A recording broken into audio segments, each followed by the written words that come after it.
Hi there, welcome to Toyota GAZOO Racing Web Magazine here from Clark International Speedway in the Philippines. With me, two of the biggest celebrities to ever get behind the wheel of a Toyota racing car. At least this weekend, it's Sam YG and Joyce Pring. Guys, welcome. This is like our premier broadcast. You're talking to an entire region of racing fans out there. A little bit about yourselves first. Sam, let's start with you because you're on that side. Who are you? Well, obviously I'm the Indian guy. we all need an Indian guy somewhere in the picture. No, but I'm a radio DJ here in the Philippines. I work for Magic 89.9. I also do a show on Fox Sports, also on GMA. So basically a bit of TV, a bit of radio. I host a lot of events, and well, here I am racing cars for the past 3 years. Joyce? Basically that same thing, except I'm not Indian. Also, I'm a girl, and I've only been racing for the past 2 years. So we come from the same radio station. I actually also host my TV show on Star World and do the same things. Yeah. But you're like a super mega singer as well. I've seen you perform live. Oh, thank you. Both of you guys, and feel free to jump in anytime. There's nothing formal about this, no structure to it. I just want to know where you got started. Did you ever think you guys were going to be in racing? I was a big car fan since I was a kid. You know this. I mean, I love cars, supercars, everything in between. I've always watched racing, but never thought I'd be behind the wheel actually racing cars. And one day I got a call from the guy from Toyota asking me if I wanted to race for the Vios Cup. And then I was like, you know what? I don't think there could be more of a dream come true for someone who would love to race, but never really, imagined actually, having a car for racing, getting proper training, having such experience and having people who train me with a great experience. So it was overwhelming, and since I love cars, I love the sport, automatically the bug was there. It bit me even before I got into my first racing car.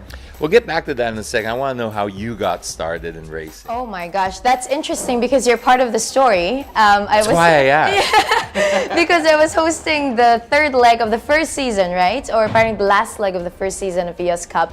And out of just the random conversations that you'd always have by the paddocks, the guys from Toyota were like, oh, you should try and just attend the school, just test it out. And I said yes. At that time, I've only been driving for 1 year. I never knew how to drive a stick shift, and I went to Hudson Racing School without knowing how to drive a manual car, and they all taught me how to drive a manual car right before I got into the car for my first ever lessons for a racing car. So unlike Sam, I really never had a background with racing, but the moment I stepped into the car and got my first lesson, my first session, as we call it, I just also was I really thoroughly enjoyed it. But more importantly, it was more of kind of figuring out something that I love that I never knew I would love this much. So You're actually, sorry Sam, but you're actually the better template for the Vios Cup, especially because you're somebody that basically was plucked out of obscurity when it comes to the car world, and you had to learn a stick. So you get on a racetrack. How was that first day when the lights went out? It sounds so cheesy, but it kind of, obviously your training kicks in, but it's a lot of heart, I think. It's a lot of that grit that drives you. I mean, anybody could drive a manual car, obviously, and get into a race car, but what separates a race, I guess, for each person is what heart they put into the car, right? So I kind of had this heart of pulling myself out of my comfort zone. Now, Sam's story, yours is really awesome in another way because, like you said, you came from a bit of a car-loving background. Almost 15 years ago, we actually hosted the same car show. Oh, wow. Yeah, remember? So that I know Sam's history with cars, but when he came in, my memory of you coming in was you came in sort of very casual, sort of see what you can do, but you really started to shine, and then you started to dominate. I mean, was that a skill that was dormant in you that you didn't know you had? Well, I was always very competitive, whichever sport I get into. But like I said, it's that love for racing that really bit me, that bug. And I always wanted to improve. Until now, it's always about improving myself. So I always try to even top my last performance. And my first race wasn't all too great, but from then on, you learn a thing or two. You listen to your coaches. You try a couple of things on the track. In the process of even bettering yourself and being a better driver. So I guess it's more than competing with other drivers. It's competing with yourself, keeping your composure, keeping calm while the race is going on. You could be falling at the back of the grid, but maintaining that composure to get on top of the game, and slowly building your speed and your driving skills. Highlights in the racetrack for you first, Sam. Oh. The best memory so far.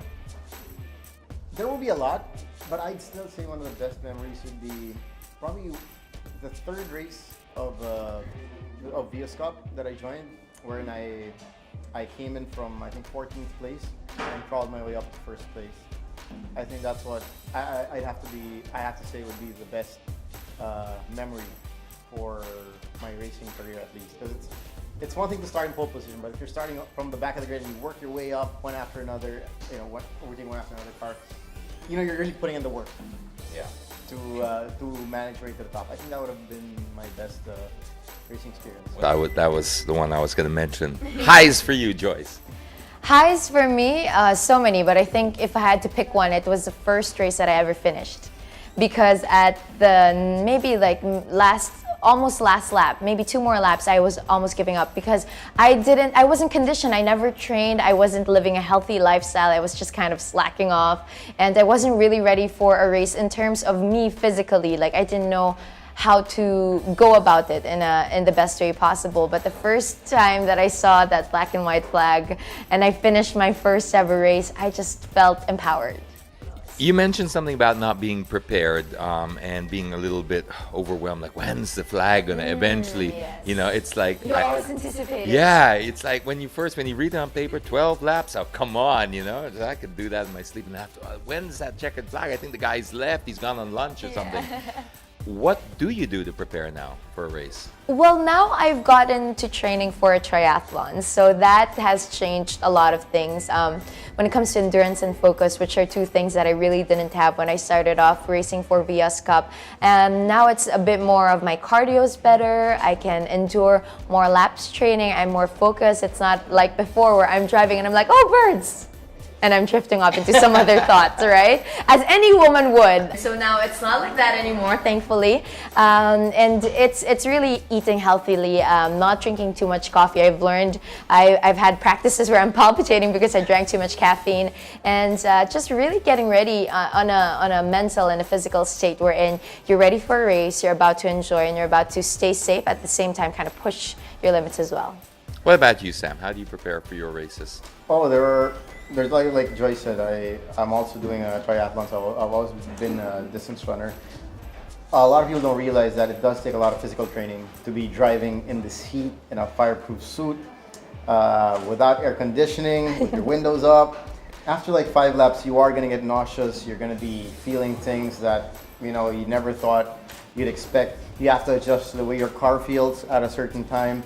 Your car wouldn't be driving at, let's say, 100%.